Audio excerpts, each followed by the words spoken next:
Hello dear students, हमारी पिछली class में हमने रेजिस्टेंस के बारे में पढ़ा और आपने रेजिस्टेंस की डेफिनेशन पढ़ी कि रेजिस्टेंस क्या होता है। And I hope now you are aware with the term resistance, that resistance is the property of any material object due to which it oppose any flow of current or the charge in the circuit. Okay, this is the resistance.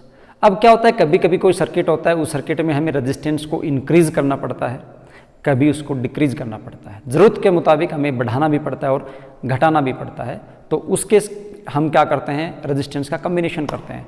तो resistance को हम कैसे combine कर सकते हैं, तो ये हम हमारी आज की क्लास में पढ़ने वाले हैं कि किसी भी सर्किट में आप अवेलेबल रेजिस्टेंसेस को यूज़ करते हुए टोटल रेजिस्टेंस को कैसे इंक्रीज कर सकते हो और कैसे डिक्रीज कर सकते हो।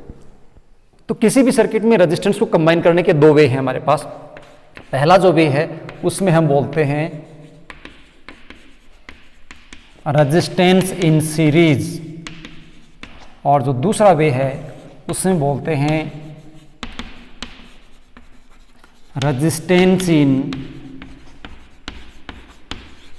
पैरेलल। मतलब सीरीज को, रेजिस्टेंस को सीरीज में जोड़ सकते हैं और रेजिस्टेंस को पैरेलल में जोड़ सकते हैं। सीरीज में कैसे जोड़ेंगे, देखिए सीरीज का मतलब ये होता है, जैसे आपके पास ये एक रेजिस्टेंस है, ये सिंबल होता है रेजिस्टेंस का, ये जहाँ पे ख़त्म होता है वहाँ आप दूसरा रेजिस्टेंस कनेक्ट कर दो, फिर जहाँ ख़त्म होता है वहाँ पे क्या कर दो, तीसरा रेजिस्टेंस।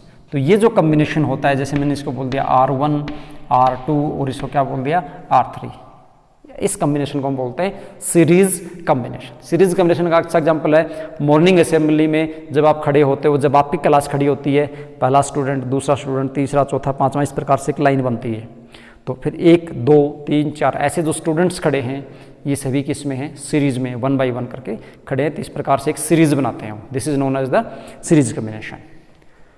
अब ये आइडेंटिफिकेशन है, एक्चुअली सीरीज कम्बिनेशन की डेफिनेशन नहीं है, डेफिनेशन में बाद में बताऊंगा। ये सीरीज कम्बिनेशन की क्या हुई, आइडेंटिफिकेशन हुई कि आप आइडेंटिफाई कैसे करोगे सर्किट में कि रेजिस्टेंस सीरीज में है या पैरेलल में, या सीरीज में जब आपको जोड़ने के लिए बोला जाता है तो सीरीज में कैसे कनेक्ट करोगे, तो आप इस प्रकार से कनेक्ट करोगे। पैरेलल की बात करता हूं, पैरेलल में क्या होता है, पैरेलल में इस प्रकार से पहला रेजिस्टेंस है, दूसरा रेजिस्टेंस है, तीसरा रेजिस्टेंस है। ये सारे के सारे जो रेजिस्टेंस हैं वो किन्हीं दो पॉइंट के बीच में कनेक्टेड होते हैं। दो पॉइंट का नाम दे दिया मैंने, जैसे ए और बी। इनका जो पहला टर्मिनल होता है वो सभी का पहला टर्मिनल पॉइंट ए पे कनेक्टेड होता है, और सभी का जो दूसरा टर्मिनल है ये पॉइंट बी पे कनेक्टेड होता है। तो ऐसा जो कम्बिनेशन होता है उसको हम बोलते हैं पैरेलल कम्बिनेशन। पैरेलल कम्बिनेशन में क्या है, जैसे आपकी ये क्लास 9th है, क्लास 9th है, ये क्लास 10th है, ये क्लास 11th है और ये क्लास 12th। इस प्रकार से मॉर्निंग असेंबली में आप खड़े हो तो 9th क्लास का पहला स्टूडेंट है, दूसरा, तीसरा, चौथा, पांचवा, छठा, सातवां, ऐसे इसी का भी पहला, दूसरा, इस प्रकार से ये इस स्टूडेंट लाइन में खड़े हैं। ऐसे ये ऐसे क्लास वाइज मैंने कंसिडर कर लिए। तो ये जो स्टूडेंट है, first, second, third, fourth, fifth, six, seventh, ऐसे ये सारे के सारे सीरीज में खड़े हैं।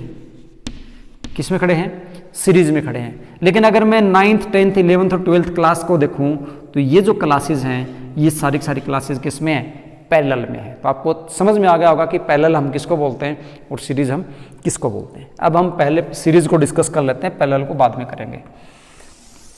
टोटल फोकस सीरीज पे ले लेते हैं। जब भी सीरीज कम्बिनेशन होता है तो सीरीज कम्बिनेशन में आपको एक बात ध्यान दे लेनी है, अगर कोई कम्बिनेशन सीरीज में है तो सीरीज कम्बिनेशन में आई जो होता है वो ऑलवेज सेम होता है। मतलब इसके अंदर भी आई करंट फ्लो करेगा, इसके अंदर भी आई करंट फ्लो करेगा और इसके अंदर भी आई करंट फ्लो करेगा, और जो V होता है वो सभी के अंदर डिफरेंट होता है। यानी इसका पोटेंशियल डिफरेंस ओम्स लॉ से निकालोगे, V1 इज इक्वल टू हो जाएगा IR1, इसका पोटेंशियल डिफरेंस निकालोगे V2 इज इक्वल टू हो जाएगा IR2, इसका पोटेंशियल डिफरेंस V3 निकालोगे तो ये आ जाएगा IR3।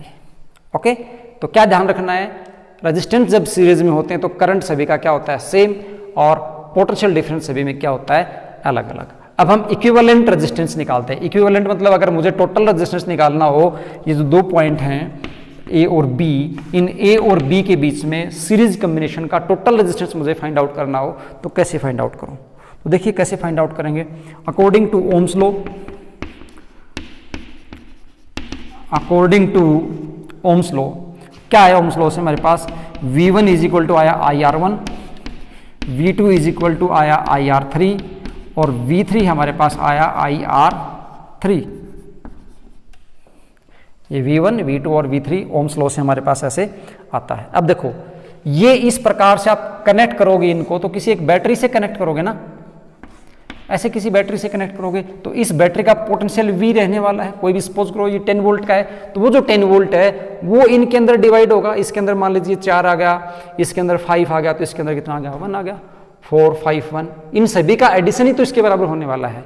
तो यहाँ पे डिफरेंट वोल्टेज हैं, इसके अंदर V1 है, इसके अंदर V2 है, इसके अंदर V3 है, तो नेट वोल्टेज कितनी होगी हमारे पास, नेट V कितनी आने वाली है, नेट V आने वाली है V1 प्लस V2 और प्लस V3 के बराबर। तो यहाँ से अगर हम सभी को ऐड करते हैं तो हम देखते हैं I सभी में कॉमन है, I को मैंने कॉमन निकाल लिया, ये मेरे पास बचा R1 प्लस R2 और प्लस R3। इस इक्वेशन को दोनों साइड में I से डिवाइड कर देता हूँ, तो ये मेरे पास बना है V divided by I is equal to R1 plus R2 और प्लस कितना आया R3। V divided I Ohm's law से पता है आपको V इक्वल टू क्या होता है, IR होता है, and V divided by I is equal to R होता है। तो V डिवाइडेड बाई I को मैं क्या लिख सकता हूँ, R, और यहाँ पे मैं S लिख देता हूँ, S for series. RS is equal to हमारे पास हो जाएगा R1 plus R2 plus R3। इसका मतलब ये हुआ कि सीरीज कम्बिनेशन का जो टोटल रेजिस्टेंस है, सीरीज कम्बिनेशन का टोटल रेजिस्टेंस है वो सभी रेजिस्टेंसेस के सम के इक्विवेलेंट होता है। सभी रेजिस्टेंस को जोड़ दो तो सीरीज कम्बिनेशन का आपके पास टोटल रेजिस्टेंस आ जाएगा। अब हम पैरेलल की बात करते हैं कि पैरेलल कम्बिनेशन में क्या होता है। देखिए पैरेलल कम्बिनेशन में आप ये देख रहे हो कि सारे के सारे जो रेजिस्टेंस हैं वो 2 पॉइंट के ऊपर कनेक्टेड हैं, 2 पॉइंट पे कनेक्टेड है। इसका मतलब ये हुआ कि सभी का, वैसे तो 2 पॉइंट के बीच में ये भी कनेक्टेड थे, बट इसमें क्या है, 1 टर्मिनल सभी का, जैसे इसका ये टर्मिनल, इसका ये टर्मिनल और इसका ये टर्मिनल एक ही पॉइंट पे कनेक्टेड है। इसका मतलब इन सभी को, इसको भी पॉजिटिव मिलता है, इसको भी पॉजिटिव और इसको भी पॉजिटिव। बैटरी का नेगेटिव है तो ये भी बैटरी के नेगेटिव से, ये भी नेगेटिव से और ये भी नेगेटिव से, तो ये पैरेलल कॉम्बिनेशन है। तो जब पैरेलल कॉम्बिनेशन होता है उसके अंदर आई जो होता है सभी का वो डिफरेंट होता है। इसमें आई क्या था सभी का सेम, इसमें करंट सभी का क्या है डिफरेंट, और V सभी का सेम होता है। अब V सेम क्यों होता है, ये जो रेजिस्टेंस है इसका प्लस इधर और इसका माइनस इधर, यानी इसी बैटरी से डायरेक्ट जुड़ा हुआ है। तो इस बैटरी का जितना भी पोटेंशियल है वो इस रेजिस्टेंस के अक्रॉस है ओम्स लॉ से V is equal to IR से। सिमिलरली रेजिस्टेंस नंबर 2 भी डायरेक्टली जुड़ा हुआ है देखो, और 3 भी डायरेक्टली जुड़ा हुआ है। तो इसका मतलब इसका भी पोटेंशियल V है, इसका भी V है, और कितना इसका भी V। तो पैरेलल में सभी का V क्या होता है सेम। अब हम इसका नेट रेजिस्टेंस अगर निकालें तो कैसे निकलेगा, according to Ohm's law, Ohm's law के अकॉर्डिंग। अब यहां इसका अगर मैं, अब देखिए V सभी का सेम है, V सभी का क्या है सेम, तो V इज इक्वल टू क्या हो जाएगा I1 और क्या हो जाएगा R1। करंट सभी का डिफरेंट है, इसका करंट कितना हो जाएगा I1 लिख देते हैं।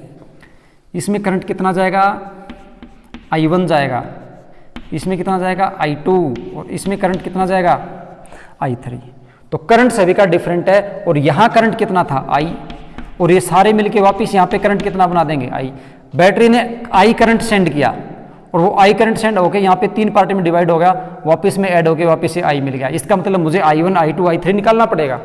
तो यहाँ से मैं I1 निकाल लेता हूँ।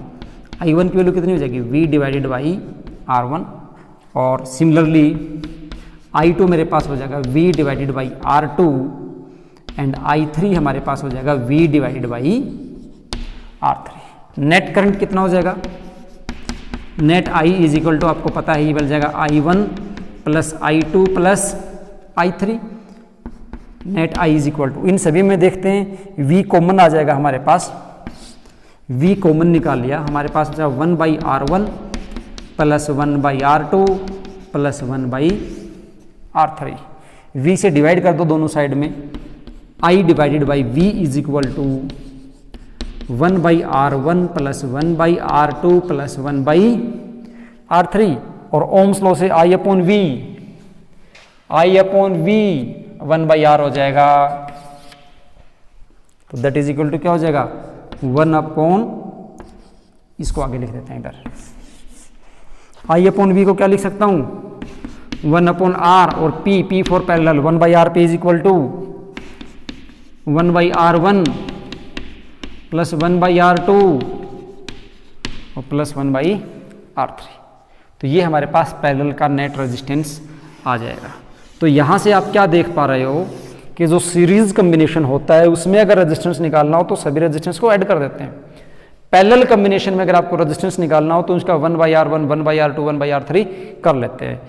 यहाँ से रेजिस्टेंस नेट जो R होता है, नेट R ऑलवेज डिक्रीज होता है।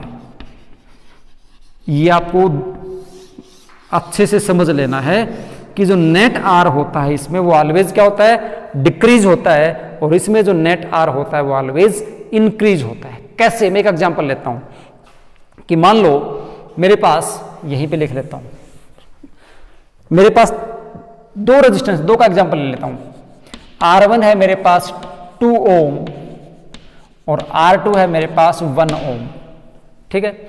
और मुझे नेट रेजिस्टेंस निकालना है, एक बार सीरीज में और एक बार पैरेलल में। तो सीरीज तो निकालोगे तो आपको पता है सीरीज में तो ऐड हो जाते हैं सभी, तो सीरीज 2 और 1 कितना हो गया 3 ओम। सीरीज का रिजल्ट कितना आया 3 ओम। अब पैरेलल का निकालते हैं। 1/RP is equal to 1/2 plus 1/1 that is equal to कितना हुआ 3/2। कितना हुआ 3/2। 1/RP की वैल्यू कितना आई 3/2, लेकिन मुझे तो RP चाहिए ना, तो RP कितना हो जाएगा 2/, मुझे 1/R नहीं चाहिए, मुझे नेट रेजिस्टेंस चाहिए R, तो RP is equal to 2/3 that is equal to 0.66, ऐसे समथिंग रिजल्ट इसका आ जाएगा 0.66। अब देखो यहां पे रेजिस्टेंस आया 3 ओम, यहां पे आया कितना 0.66 ओम, मतलब पैरेलल में रेजिस्टेंस डिक्रीज हुआ। दूसरी बात एक और देखो, यहां छोटे से छोटा रेजिस्टेंस कौन था 1 ओम, सबसे छोटा रेजिस्टेंस कितना 1 ओम, यहां पे 1 ओम स्मॉलेस्ट रेजिस्टेंस है। सीरीज का जो रिजल्ट आया वो लार्जर से भी बड़ा आया। लार्जर कितना था 2, स्मॉलेस्ट कितना था 1, नेट रिजल्ट कितना आया दोनों से ज्यादा। लेकिन पैरेलल में लार्जेस्ट 2 था, स्मॉलेस्ट 1 था, रिजल्ट आया 0.6, स्मॉलेस्ट से भी स्मॉल आया। इसका मतलब पैरेलल कॉम्बिनेशन करोगे तो ऑलवेज जो रेजिस्टेंस होगा वो आपके जो सबसे छोटा रेजिस्टेंस है उससे भी कम आएगा। यहां से सबसे छोटा 1 था तो नेट रिजल्ट 1 से भी आपका कम आया, पैरेलल कॉम्बिनेशन है। तो रेजिस्टेंस जब आपको सर्किट में डिक्रीज करना हो तो हम उसको कनेक्ट कर देते हैं किसमें पैरेलल में, और जब रेजिस्टेंस इंक्रीज करना हो तो उसको हम कनेक्ट कर देते हैं सीरीज में।